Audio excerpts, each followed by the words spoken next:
He's not the only one with concerns. The free movement of goods, services, and labor across the Southeast Asian region has huge potentials, but also risks. Andy Saputra visited one business to gauge the readiness of ASEAN countries for this new era. This is Thomas's family business. Started by his father from humble beginnings, his company, Delamy, now has over 900 outlets around the country, making it one of the biggest garment companies in Indonesia. With the plan of ASEAN Economic Community, that is a free flow of labor, goods and services across the 10 member countries, uniting the region as one economic power by 2015. While the plan is sound, business players like Thomas has some concerns about the future.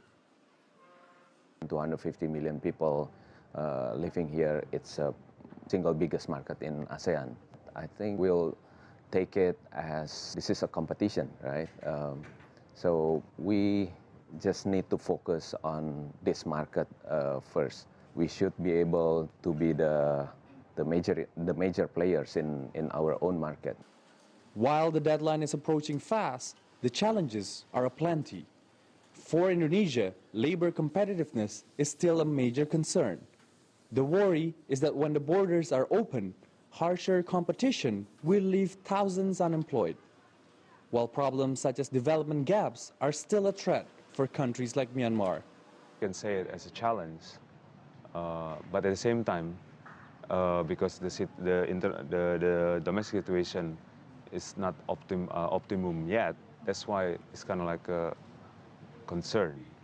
Probably for some people, I think if the government say it as a, we are ready, so it means kind of like that's their perspective, the former government.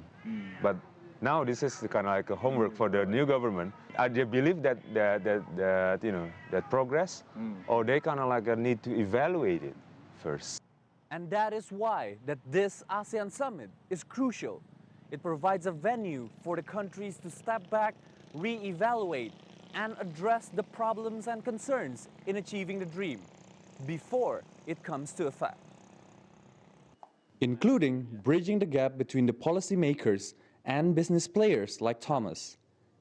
Of course, there is information on the paper itself, but how it is going to impact us, how many Malaysian businessmen or Thai businessmen are thinking to come to Indonesia, and in what way, yeah, and that is still a big question mark. And that may be the biggest homework for the Association of Nations, to ensure that businesses fully understand and can take advantage the dream of one ASEAN. Andy Saputra, CCTV, Naypyidaw.